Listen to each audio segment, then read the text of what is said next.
Bucks Hawks.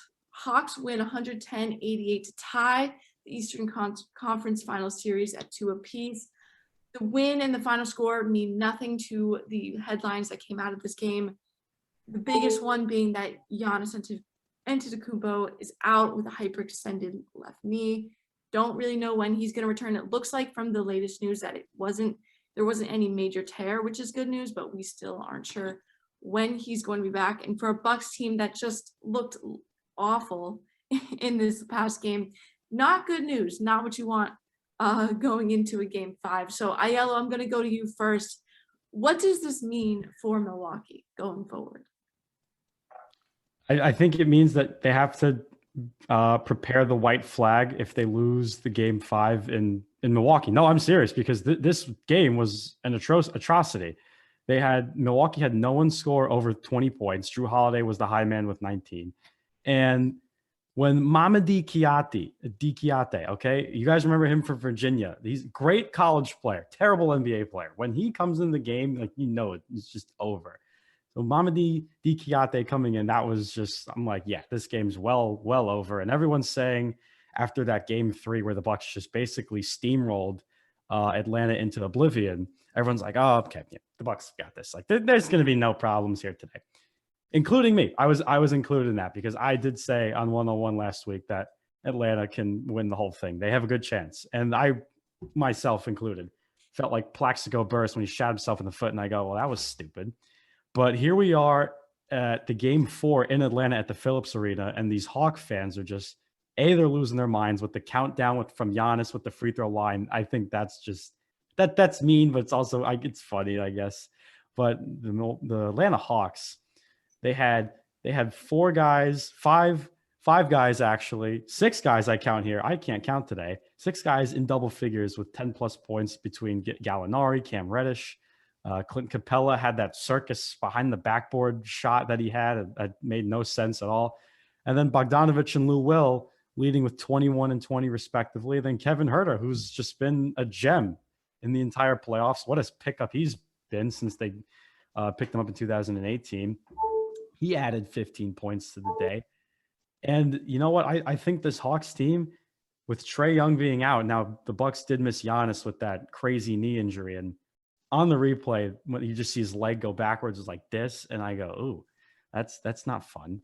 Obviously it wasn't. He somehow was able to manage to walk off on his own power, which was mightily impressive. But the Atlanta Hawks, man, even without Trae Young, just stomping on the wounded deer.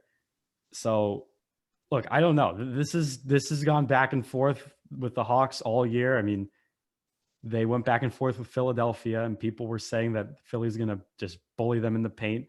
Now here they are versus Milwaukee. Everyone thought they were down, but they're clearly not out. So now it's evened up at 2 going back to Bruce City. And you got to imagine that the Bucks, they're going to try and do what they can to get Giannis back. That knee, that just probably derailed the whole thing, especially if he doesn't play in game 5, because game 6 goes back to Atlanta. And I don't think anyone wants to go back to Atlanta. So in the deficit, that is. So I think Milwaukee's going to just do what they can to close this out. But the Giannis injury is just got killed.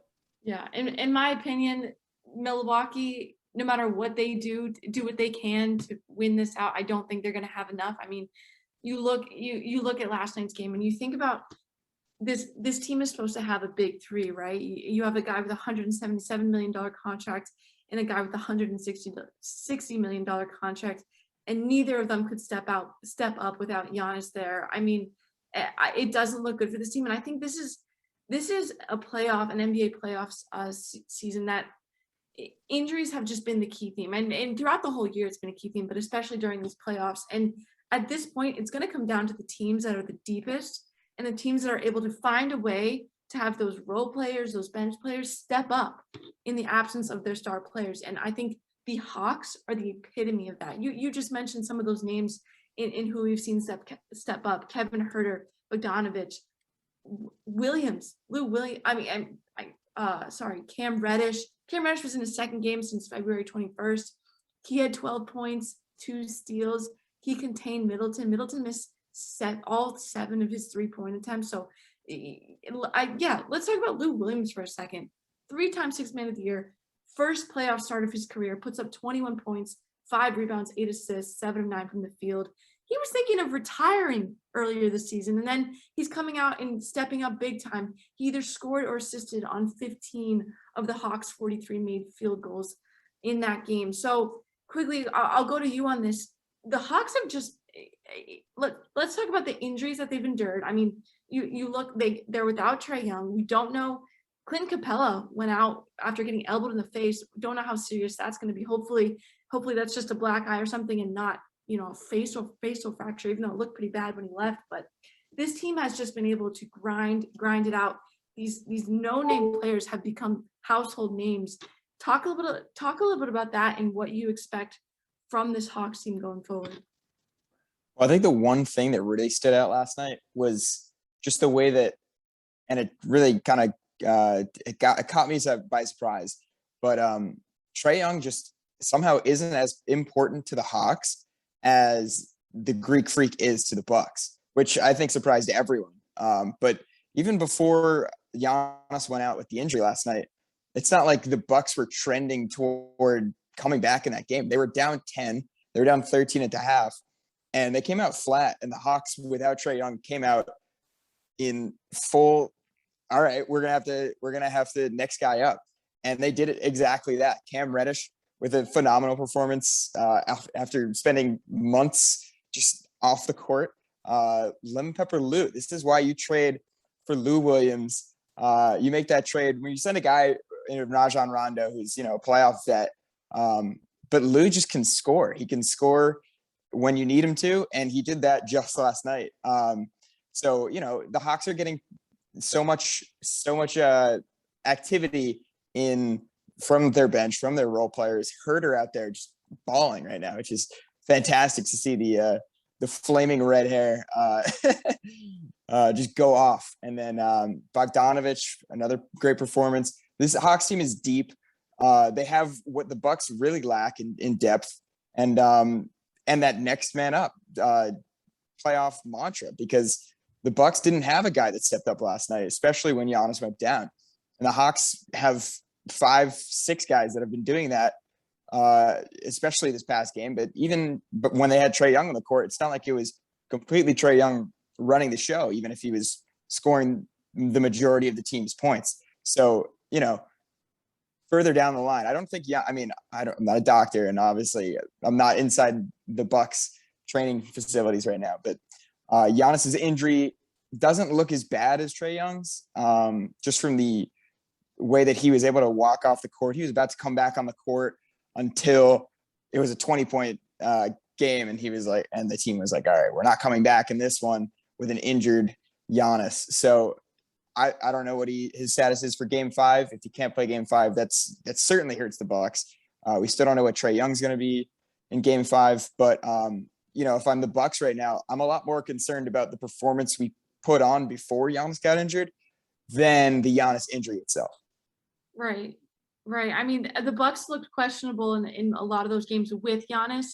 So moving forward without him is, I would not be confident if I'm a Milwaukee fan right now. But Aiello, what can the Bucks do at this point? What is their option? I mean, you look at how they played last night, and they couldn't score in the paint. They were settling for these wild threes. I think 39 total attempts, and they were shooting 20.5% from beyond the arc. Not what you want this late in the playoffs. So what can the Bucks do going into this next game? To worst case scenario, they don't get Giannis back for the rest of this series.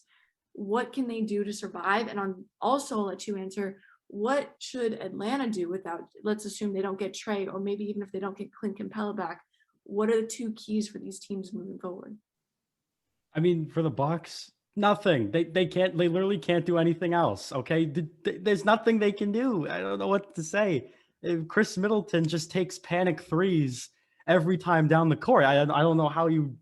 What do you like throw like a pen at him and say stop it, like just quit? I don't know. What do you do? I honestly don't know what to tell you. That the panic threes are annoying.